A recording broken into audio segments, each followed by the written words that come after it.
American Hammers Radio presents Fortune's Always Hiding.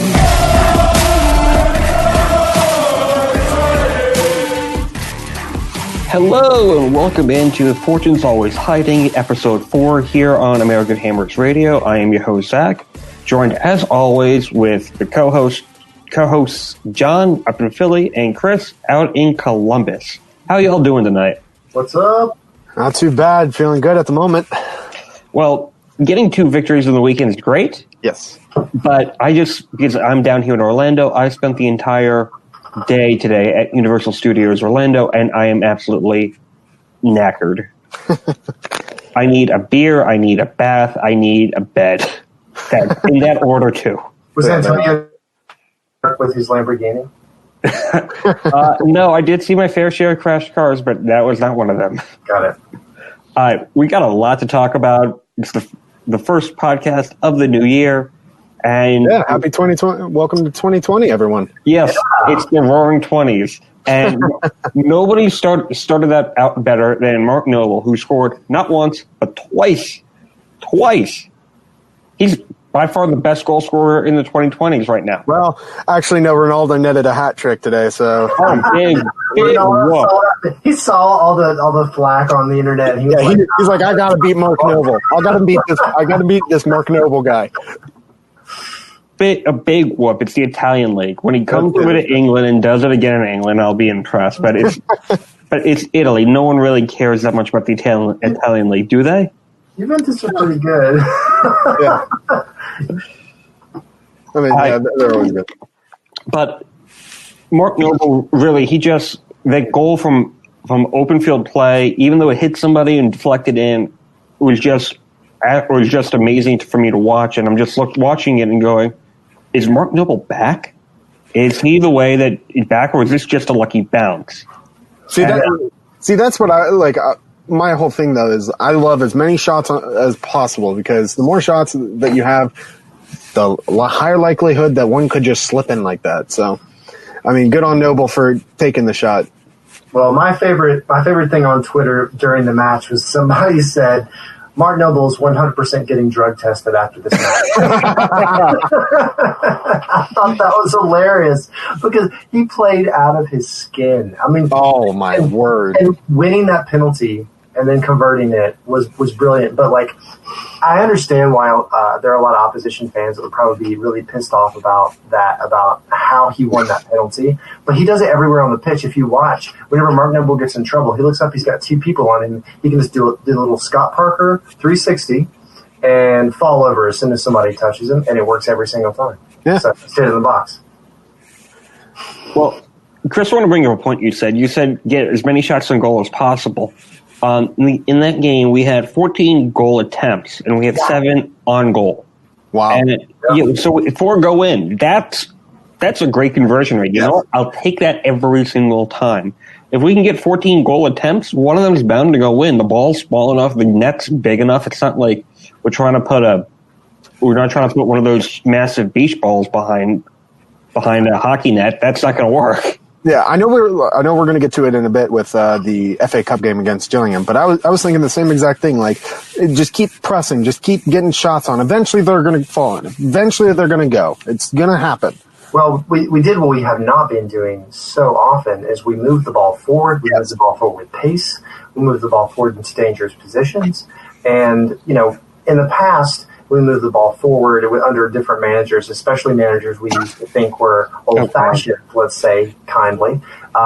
We accused them of being long ball. But under Moyes, we had a more direct play, but it went to someone. There were purposeful balls. I mean, that ball that Declan played, that last goal on his left foot, 70 yards, was one of the most beautiful passes you'll see this year.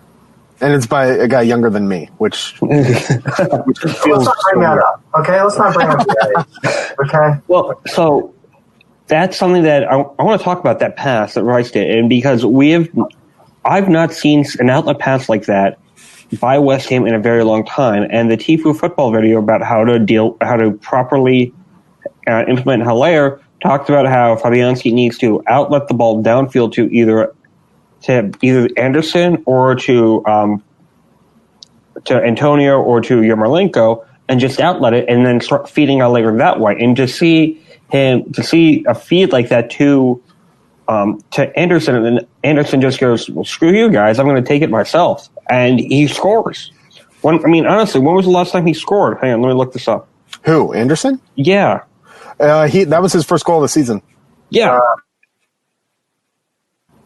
So, and he had 9 goals last year. It's just, come on. It was about time that he got started, and now that he started, I hope to God he does not stop. Well, but what did the Mosiah say? Right? Did you hear what David Moyes said to him? He pulls him. You were Brazilian. Yeah, before the match, and he says, listen, I thought you were Brazilian. You're Brazilian. Brazilians make things happen and they score goals. Give him a Brazilian goal. And then David Moyes, good man management, he said, and to his credit, he did. He did give him a Brazilian goal. But going back to I believe it was our last podcast when we were talking about Fornals finally netting his first. Just he deserved it. He needed that for his confidence. Exact same thing with Anderson. Absolutely. I think from here it's just going to be push on, and I think he could end up having a great second half of the season.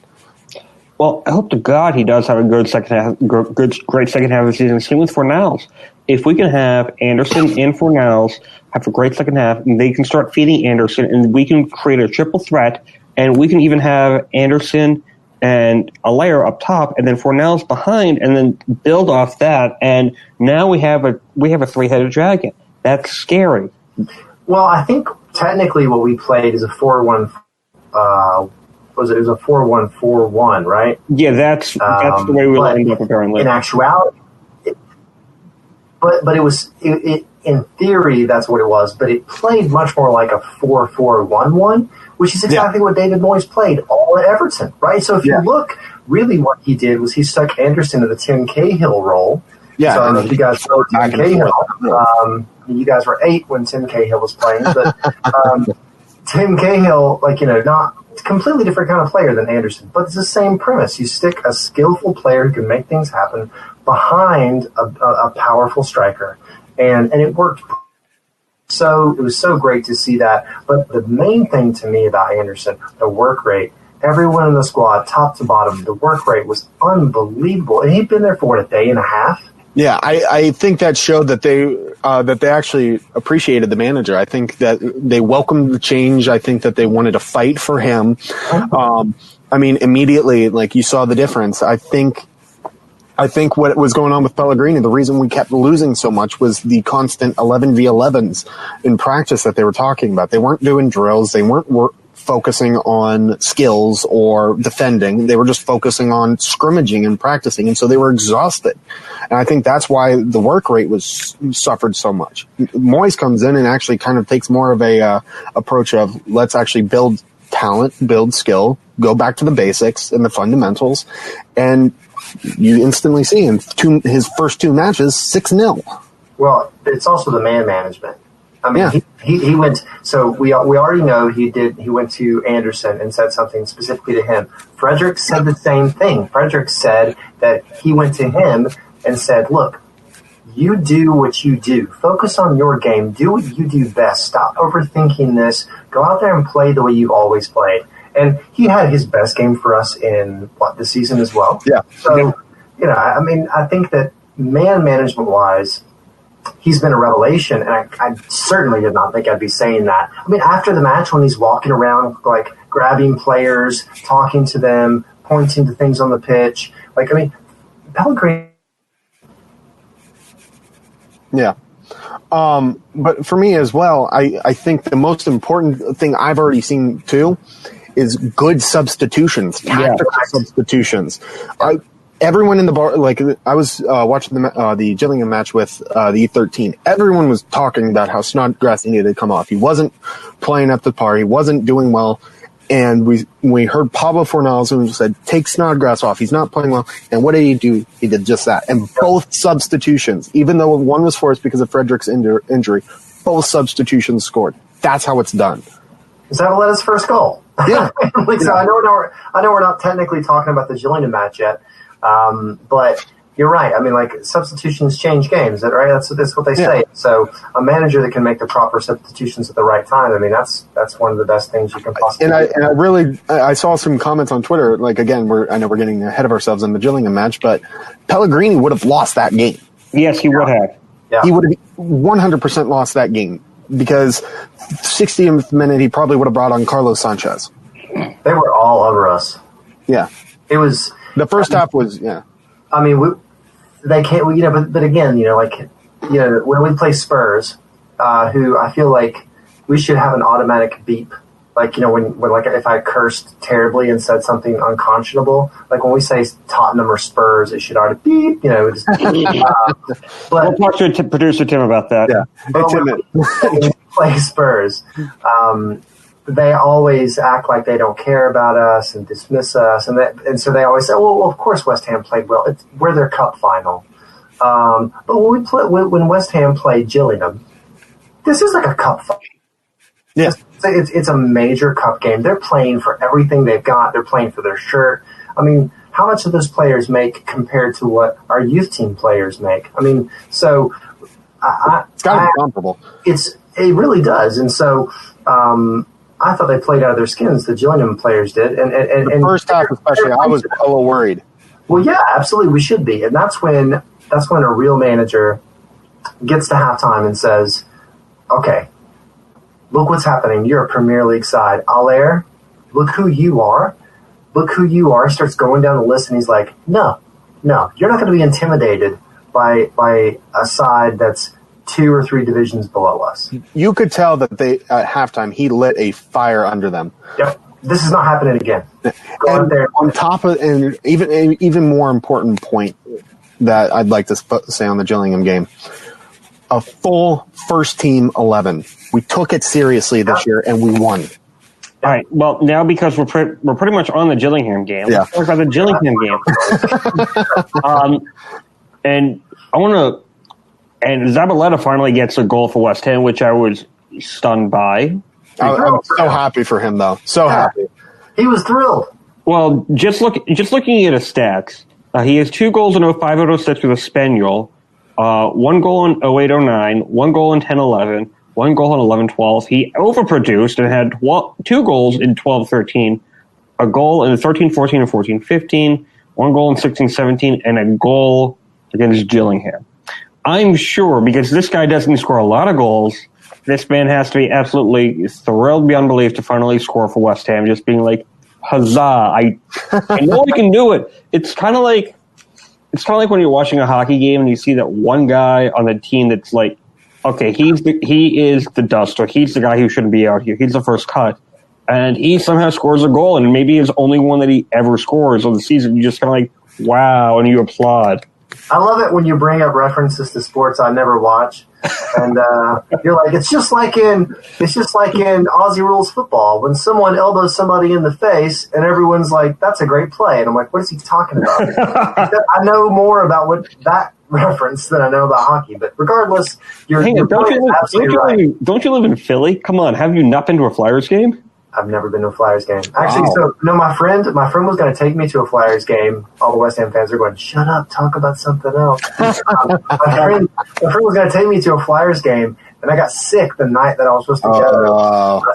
I've been sick twice this year. Once when I was going to go to a Flyers game, and once New Year's Eve. I was throwing up on New Year's Eve. I didn't get to go to the party I was going to go to. Right. So. That's it. I'm taking you to a Flyers game this year. Let's go. Only a 3-hour drive. I mean, we can do it. Stay with me. Well, I'll see if we can get a Sunday day game. Come up for the day, then leave, because there's not really much to do in Philly unless you want to do Trading Places and act that out. I can't believe you just said there's not a lot. All my Philly people that listen to this podcast, if you like, that's a challenge. Challenge accepted. Philly is rad. Okay. I've been to Philly before, and there was a lot of stuff to do, and that was okay. So tweet at me stuff to do in Philly. All you listeners who live in Philly or been to Philly, because I've only been to Philly like twice, and that was for the King Tut exhibit in 2006. Just to give you an idea as to how long ago that was. Yeah, we can do math. I can't. This isn't a math podcast. All right, but back to Gillingham. I want to talk about Fredericks going down, and that's a huge loss for us. And well, that leaves us with a defender problem. And Chris, this is going to lead into Chris going to the news. But I was when I was standing in line today at one of the rides, I was looking at Facebook, and I think it was West Ham United News puts out that we were looking for if Fredericks is out for a couple of months, like he's being rumored to be. I believe it's been confirmed that he is out for 4 to 7 weeks. That's it. Okay, but that's a lot less astronomical than what I thought it was going to be. But we're still looking for Holmes. Yeah, but still, we're still going to need to look at defense. And so they brought up two opinions. Would you rather play a 4-4-2 with Zabaleta at right back or a 5-3-2 with Antonio slotting in at right wing back? And I don't know about you, but Antonio's shown the world that he is not a wing back. They got a little bit crackly going on there. Chris, why don't you? What do you think about that? So for me, I think it all depends on who we're playing. I think that would be the determining factor. If we're going up against like a Newcastle with St. Maximum coming down the wing, Zabaleta doesn't have the legs for it. He's a great defender, but he doesn't have the pace to keep up with these pacey wingers. Antonio would be able to do probably be able to keep up and do a number on him. And the name everyone keeps forgetting is Ben Johnson. Ben Johnson is there, but unfortunately he's injured at the moment, according to X. So he's out for a few more, probably another week or two. So we're going to have to, unless we can get a quick loan deal or bring in a right back, which I'll talk about here in a bit, but you have to stick with Zabaleta. Yeah, I mean, honestly, I hate to say this, but I don't see any other option than sticking with Zab. Zaba is a consummate pro. We're going to have to play deeper. Well, I actually had just thought about this. Would Cresswell be able to slot in at right back at all? You can't do it. Yeah, I don't see that being a good idea. I think that would be like option Z, but it is possible. So one of the things that, like I said, West Ham fans love to criticize our own club. One of the constant criticisms is that we have an unbalanced squad. That's accurate because if you look, we're one of the only sides that has a better depth on the left side of the pitch than we do on the right side of the pitch because most people are left-footed. And yet we've got two, you can say they're not the best left backs in the world, but we have two solid left backs. We have 2 or 3 people that can play left mid. And so we have the left side of the pitch pretty much wrapped up. It's the right side where we really struggle. I mean, even we're playing Robert Snodgrass, who, I love Snods. He gives all the heart in the world, but he's got as much pace as, me. So that's not true. I'm pretty fast. But still, so on the right, and then especially right back, I mean, there were a lot of people that didn't even think we should have given extension to Zaba last year. So, I don't know. I think we're going to have to play with no. We're going to have to play deeper. It's going to change the entire way we play so that we're not exposed. And Moyes is a pragmatist above all else, so I think that's what he'll do. Yeah, to be honest, right now, I'm glad we did extend Zabaleta because if not, we'd have literally no one in the position.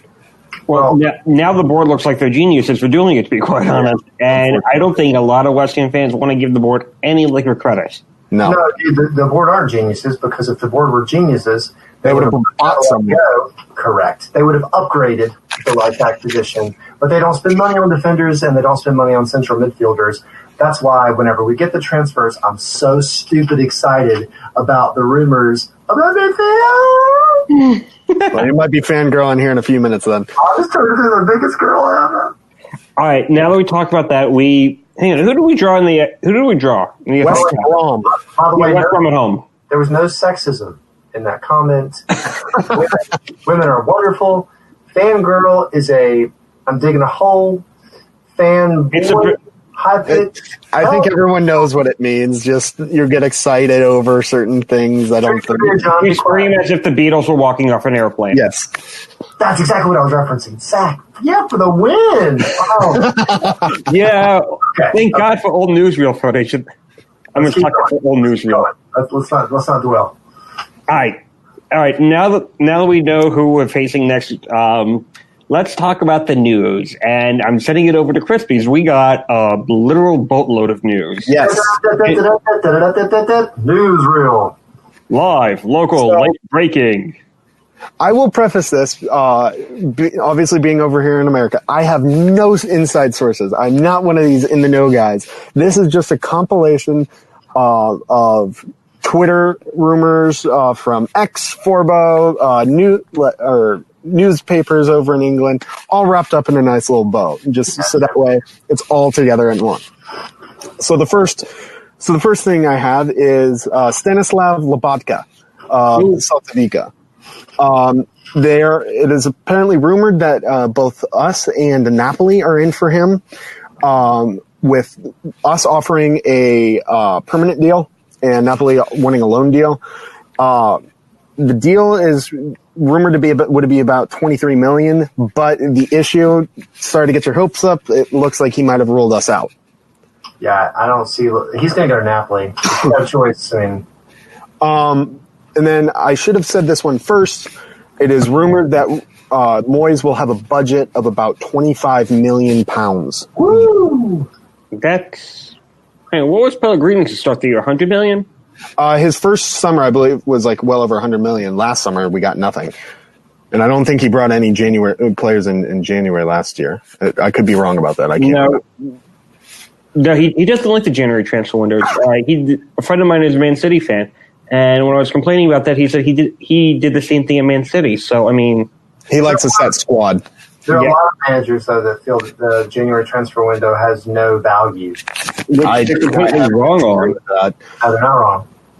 So, the next one is another midfielder who has been linked with us for quite some time. It's AC Milan's Kessie. Yes. There is a rumor that... Yeah, it has been rumored that we have already submitted an offer, but there's conflicting reports at the same time that says that, what is his name? Fernandez, Gedson Fernandez of Benfica is our first priority. So switching to that, Gedson Fernandez is very interested. We are very interested in, but other bigger clubs are as well, including Man United. But this is a first I've heard of. He prefers a move to West Ham over Man United. Whoa. You guys not heard about this? For the biggest reason, Zach, or one of the biggest reasons, his mother lives in London. Okay. All right. That I like. You don't. And he is close to several West Ham United youngsters. That's right. So Cardoso, who are the other guys? Silva and. Anytime we're talking about Portuguese players, you can say Silva. Yeah. One of them's named Silva. Yeah.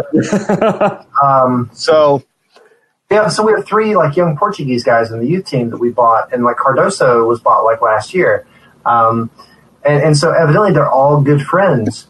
Wow. Gedson Fernandez, and Gedson got on Instagram and tweeted a picture of him. And posted a picture of himself with the Joker card and crossed hammers. Yep, I was actually gonna report on that. He originally posted a photo of him in training with the Joker card and the irons emoji. Later edited out the hammers emoji. And of course he did. You know why? His agent was like, "What are you doing, fool?" So we have submitted a bid, supposedly, and we were trying to wrap it up ASAP as to make sure that the bigger clubs can't come in.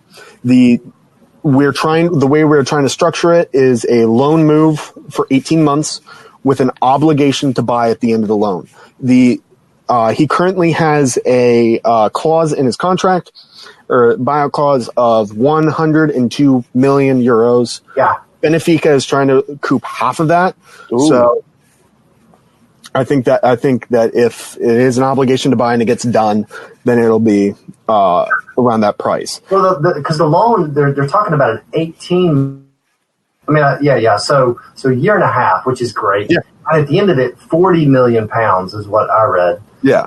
And on top of that, they had an official meeting today, and apparently it had progressed, and it is still progressing, and we are his preferred destination. But the issue is right now, bigger clubs are starting to sniff around trying to see about a deal. So then we need to act quick, because if bigger clubs are going to throw in more money, but if we can act quick and get him like that, then we should be able to just... Yes. But here's the kicker. Nobody's going to want to give 102 million euro for him because he's a wonder kid, dude. He's the guy, like when you're playing Football Manager, he's the kid you want and you're going to build your team around. And he's everything our midfield currently does not have. The kid is pacey. He's tough. He's got a great tackle on him, and he's also like a natural. He's like a Paul Pogba. He's like a natural attacking midfielder. So he's exactly what we haven't had in 20 years, if we've ever had that. And so he would be a revelation for us.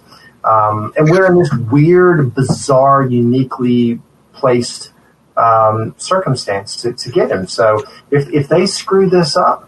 I'm going to let Chris finish the news and stop ranting, but I'm You're good. Happy. I'm trying to figure out which way to go next. I'll go. There's two other midfielders that we have apparently interest in. Apparently, we are battling with Everton for Marseille's midfielder Sanson. I haven't heard too much about that other than that. That's the first I'm hearing about this because I have friends of mine who are in Marseille, and I've not heard anything about that. Keep in mind, folks, we've had a couple of Marseille players as of recently. We had Morgan Amalfitano, who didn't last long here in West Ham, and he went out to Toronto FC before he retired, won the MLS Cup. We had Dimitri Payet. We all remember how that went out, and we also had Andre Ayew. And when we signed Ayew, all my Marseille friends that I follow on Twitter pretty much went out and said, welcome to Marseille United.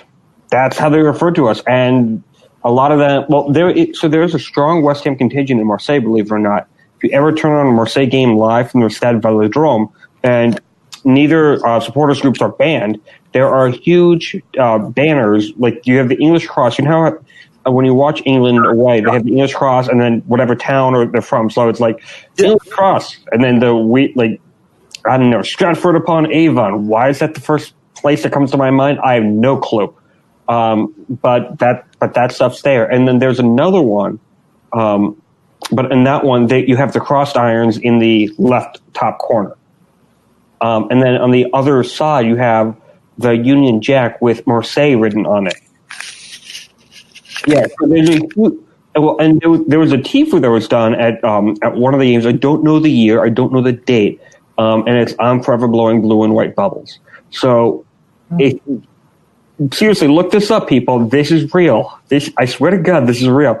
So Marseille are I guess in a weird way it makes sense because they're dock workers too, probably, right? Yeah, well, the dock workers, the shipbuilders, they're a lot of them are refugees. It was because Marseille's right on the coast. If you never looked at the map on France, it's literally you're going from Algiers, you go straight up, you hit Marseille or Montpellier or Nice or the south or somewhere else on the southern coast.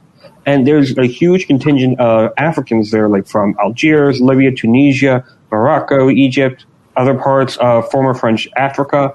And it's all there. They're all a bunch of immigrants, but they all come and they all support the team. They all love the team. It has a huge, huge part of the culture in Marseille.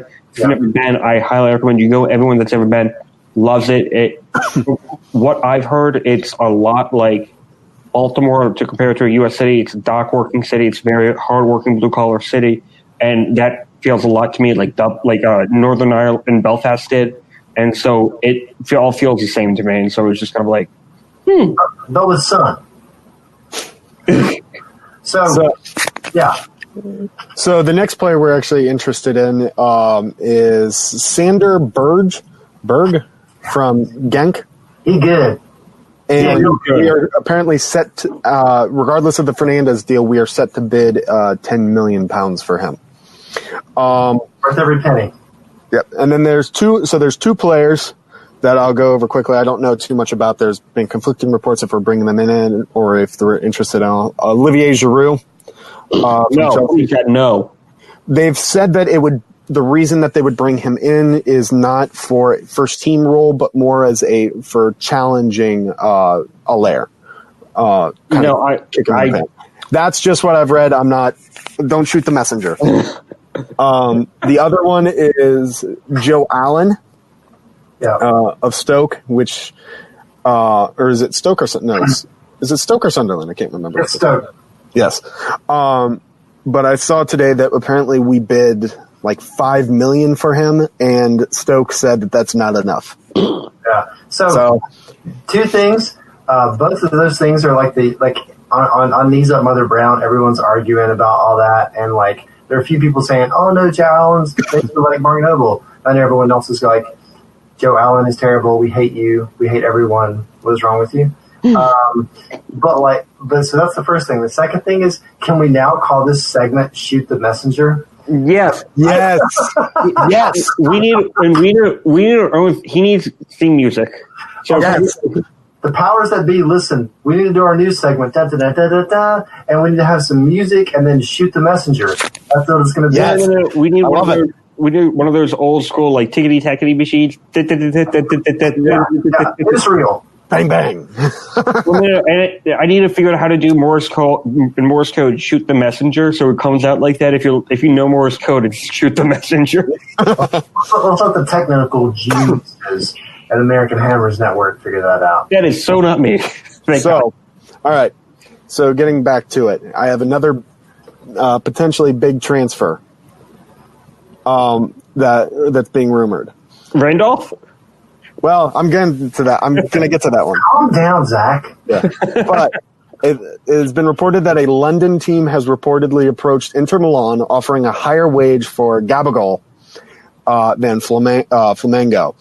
It's not known. It was not known who it is, but it was rumored to be bigger than Palace. It's Millwall.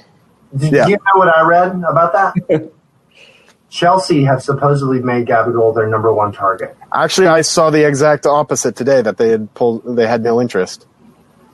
I hope you're right. Though I have to be honest, and this isn't going to take very long, said me never, but I don't see where he's going to play. I could see it too. If Moyes wanted to go two up top, I could see that. Well, sure, but like, what are we going to do? 4-4-2? Are we going to 5-2? I mean, like, already there are all these strange questions that start to be asked, especially with this Fredericks injury. So, from a tactical standpoint, I really don't know where he's in, but he's amazing. So yeah. And it's apparently rumored that he would like to know what his future is before January 10th. So that's coming up very soon. And Inter are wanting around €22 million for him. And the thing that caught my eye, especially with this one, is that Nico Shura was the one who broke this. This is the same exact guy who broke the Allaire rumor this summer. So he's a very, very good Italian journalist. Yes, and it's saying that it said that Anderson is going to play a very key role in this, as they are both Brazilian and both played for Santos at the same time. That's right. Which, if that's the case for me, what also that kind of says to me, I always kind of thought that Anderson wanted to come here as like a jumping off point to the bigger clubs in the Premier League. If he's trying to bring in big name players using who he knows, it kind of leads me to believe that he wants to be here for a while. Well, so to bridge off of that very briefly, but so think about it. So this actually ties into the same strategy that we just talked about with Gedson Fernandez, right? Yeah. Because if he has friends here as well, and they're all young players, right? These are all young players. What we're talking about is getting people who want to be here, who want to be together, and we're the clubs who are young and hungry as well. Yeah, and we're saying, come for the future. We'll let you stay here. We'll let you play with your friends, build something together. I mean, and not a lot of clubs can do that. So, going on some other stuff, as Zach mentioned, it is all but done. Welcome Darren Randolph back to West Ham. Goodbye, Roberto. Yep. Well, don't let the door hit you on the way out. This is one of those things that, again, though, has divided some fans. But I think what they forget is that how the players feel, and this goes right on what we were just talking about. How the players feel is a huge, big deal, right? So, Mark Noble and all those guys love Randolph. They were all mates. They all used to hang out. Probably with Andy Carroll and got into shenanigans, but regardless, they were all good friends. Randolph snuck out of training and climbed up the balcony. Do you remember that? Did you guys ever hear about that? Where Andy Carroll supposedly yeah. The balcony and fell down. And anyway, Randolph was in some of that stuff. But anyway, so he's really good friends with all these guys anyway. So I think he knows that he's going to be a backup, so he's kind of accepted that role. Was he 32? I think 34, maybe. Well, to be quite honest, I really think that they could have hired the pie-eating goalie, and he would have been a better than neck tattoo man. So, continuing on, going off of Frederick's, with his injury, he's like we said, he's out to 4 to 7 weeks. There's interest in signing Max Aarons of Norwich, but he would be a very pricey person as he's one of those kind of wonder kids. So could it happen? Possibly, but not very likely. But we are looking to bring in a right back, and we're most likely. There is also, I can't remember his name off the top of my head, and I forgot to write it down, but there's a 27-year-old free agent right back that we're interested in. I can't remember his name for the life of me. That sounds like a Sullivan. Supposedly he's still highly rated, so I don't know. Why is he a free agent? I don't know. I'll here in a bit. I'll try and find it on Twitter again. Let's see here. What else do we have? Moyes has not yet ruled out recalling Diangana from West Brom. So, and then on top, speaking of with Moyes, apparently he would be open to working with a director of football if the club go down that route again.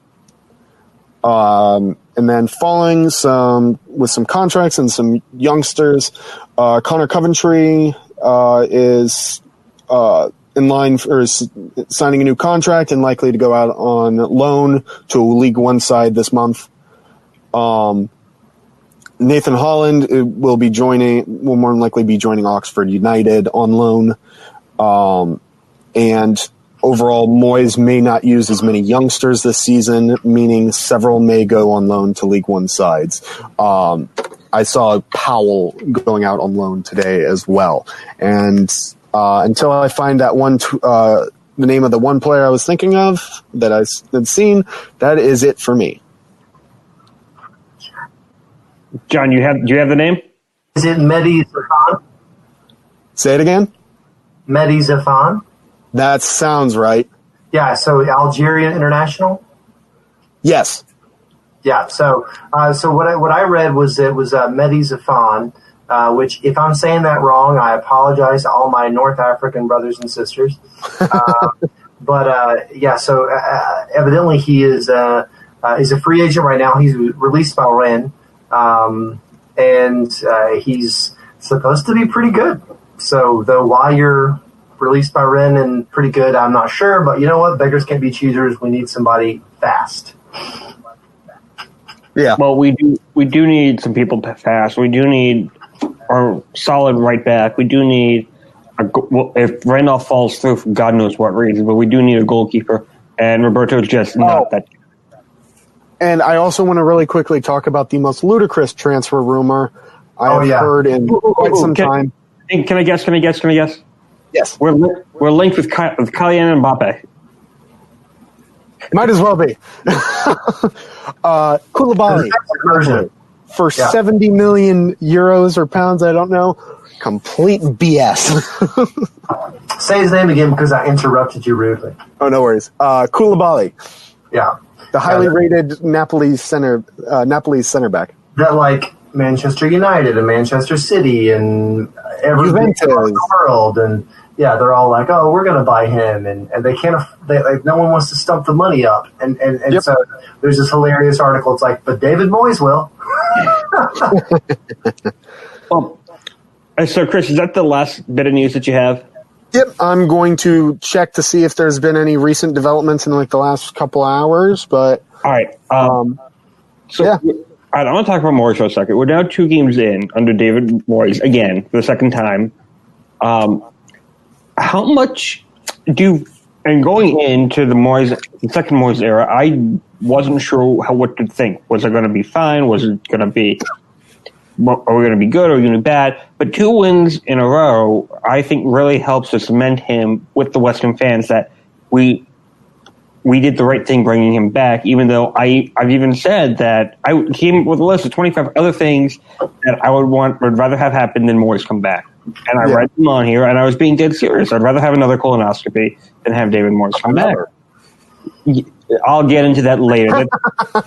that I'm not happy that I already had one. Yeah, but I don't want to jinx anything. But I think we're going in the right direction again, and he's trying to pull a Sully and not land the plane in the Hudson, but get the plane working again so that we can actually take off and go back up the table.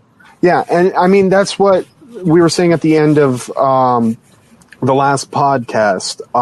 Here, I'm looking up the Premier League table right now because we with a game in hand. I know we play Sheffield this week.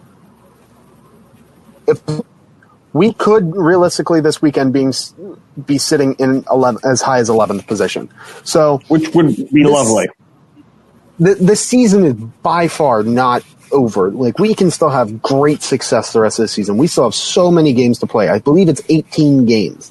But at the end of last podcast, I said, like, it might have been me, I think, that if Moyes goes out and gets a convincing win, it'll kind of help bring the fans around. And that's what you're starting to see. There's a real buzz again on, like, okay, maybe we can make this work. Maybe it's working. The biggest difference, like we'd already talked about, the substitutions, player morale, the defensive structure looked amazing as well. Like, our defending was night and day difference. And if it keeps going like this, I mean, who knows? Like, with Fabianski's back behind or in between the sticks, I'm hopeful for this season still. John, what about you? I mean, I don't want to be the negative Nancy in the group, because I'm not. Honestly, I'm excited as well. I do, however, want to say it's been 2 matches, one of which was against Gillingham, no disrespect. And if we lose to Sheffield United, which is a very distinct possibility, they're having a phenomenal season. They're doing about as well as a championship side that gets promoted to the Premier League can possibly do. And they have a phenomenal manager, Chris Wilder's. He's great. He's worked revelations with that club. He's a fan. I mean, so we're going, and it's a club that we have animosity with, and a club that does not like us, and we do not like them. So they would love to get one over on us. If you guys aren't familiar with the beef between us, look up the billboard that we put up next to their stadium. If you don't know what I'm talking about, just look that up and you'll figure it out. Actually, Tifa Football put a whole thing up about the whole incident and the whole math and how we had to pay them £20 million, and we were just kind of like, well, whatever, we're still up, so suck it.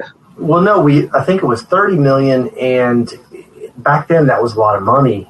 And it still was a lot of money. We had to pay it over a period of transfer budget. So Sean Bean marching on London, a lot of obnoxious stuff. There are a lot of West Ham fans season 1 of Game of Thrones. But, I think that this is going to be a tough match. And what I worry about is our fortune's always hiding, saying it's a podcast. And so if we lose this match, even if it's a scrappy 2-1 and they get a lucky Mark Noble-esque deflection, or if they score a free kick or whatever it is, and we lose 2-1, and in the next match we lose again, I see us still point if we draw or win against Sheffield United, and play well, and we win. I mean, that's looking good. I will say this. I just looked it up. In terms of recent form, West Ham is obviously, we're 2-0-3. Sheffield is 2-1-2, with their last two losses, or their last two matches being losses, and the match before that being a draw. So they're not necessarily on great form at this very second. So we could very well just pop in there and possible. Yeah, I would absolutely, because it's a match on the road. I'd be so happy with just a draw. Mm-hmm. I'd be over the moon if we got a win, let alone a convincing win.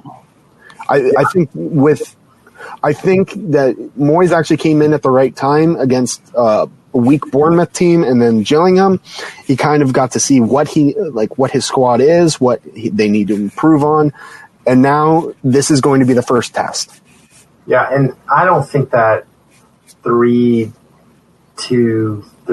whatever the formation we played in that first half against Gillingham, I think the formation was part of it. I understand why he wanted to play 3 at the back, because he wants to include Diop. But what are you going to do? You're going to sit Ogbonna? No, he's been our hammer of the year so far. And you're not going to sit down Balbuena, who's a consummate pro and who makes the basic footballing decisions that Moyes wants all defenders to make. So he's not going to do either one of those two things. But you're not going to leave Diop on the bench. Diop's our most promising young defender. So he wanted to play 3 at the back and see what that looked like. But I don't think that's right for us. But however, you got the Zabaleta issue. So it'll be interesting to see how we approach this with only 4 days until the next match. Yeah, and we play Friday night, right? Yeah, Friday night. Friday night under the lights. Yeah, let me see exactly what time it is. It's a 3:00 Eastern start. Yes. So those of you who still aren't in school, like Chris, you got something to watch. Those of you who can get off work early, you got something to watch. And those of you who are like me, who work from home, I can have the game on and I can be shooting pictures for my eBay business. That's always fun. All right, and on that note, unless you guys have got anything else to say or any other comments about this week? Probably right. All right. And with that, because I am absolutely knackered and I need a beer and I need a bath and I need a bed. By the way, if you've never been to Orlando, unless you have really small children, this is a really weird city, to say the least. In the same place that you can find a 24-hour adult store, you can find the happiest place on earth, just 20 minutes down the road. So now in 2 podcasts, you've successfully pissed off Ohio and Florida. That's not Florida last time. Oh, that's true. Yeah, I forgot about that. Well, now he's just singling Orlando. Well, I mean, so do you guys know where the Villages are? I think so. But do you know what it is? I've heard of it before, I think. The Villages is the world's largest retirement community. It spans 3 counties in Florida, and literally everyone that's there, you have to be over 55 to be there. And it's just old people left, right? Almost every hour you hear an ambulance go by for somebody. And there's a lot of slipping and falling, a lot of oxygen tanks, walkers. Everyone has a golf cart. It is literally the equivalent of the near-death star. It's hilarious. What is happening right now? We were going to end the podcast, and he's like, I want to talk about how I hate Florida and old people. But no, so my grandpa was driving down the road right now going, what is my life? What has happened? He was going down that road and just suddenly decided to take a sharp turn left. I took a left at Albuquerque. No, you took a left off the road. But you know what, guys? Let's wrap it. Okay, but my point is, when you're driving from the Villages down to Orlando and you see road signs on the side of the road for the Confederate monument, you know that this is not the best idea. I made them up. And on that note, I will leave you alone to Google that yourself. If you don't tell the FBI watch list, I am sorry. Oh my word! What has this become? I don't know. Come on, you Irons. Come on, you Irons. Let's beat Sheffield. This has been an American Hammers radio production on AmericanHammersTV.us.